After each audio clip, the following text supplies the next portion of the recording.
दिव्य सभ्यता विश्ववंदिता. स्वराज्याच्या क्षितिजावरती धर्म अरुण सांगत असे, सभ्यतेचे घटक कोणते, सत्य जाणावे कैसे.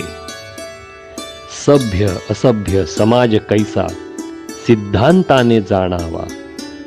नीती मूल्य आणि विचार प्रजेचा ध्यानी घ्यावा. जशी अपेक्षा इतरांकडून तसेच स्वयं वागावे.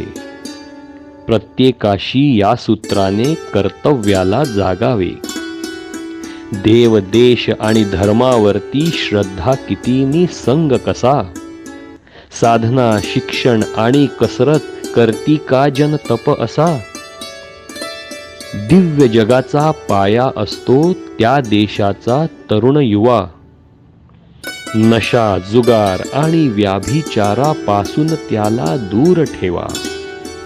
नम्र निष्पाप कृतज्ञ तरी धीर धर्मिष्ठ वीर हवा. संवेदनशील आहे का तो प्रजेमध्ये सद्गुण हवा. कैसे चरित्र कशी वागणूक निर्भय असते का नारी.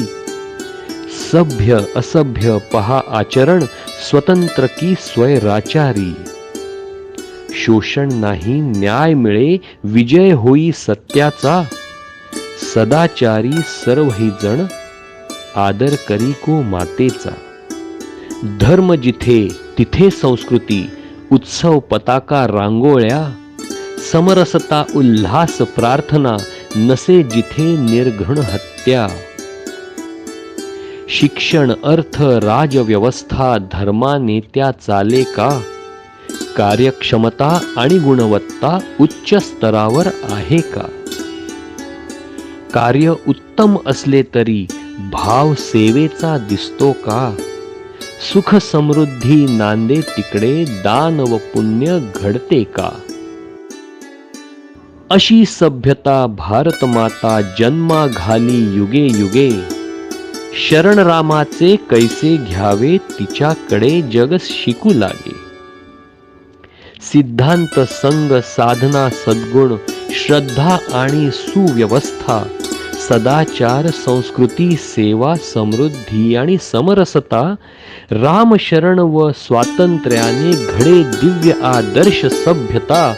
भारतीयांनो चला घडवू रामराज्य विश्ववंदिता.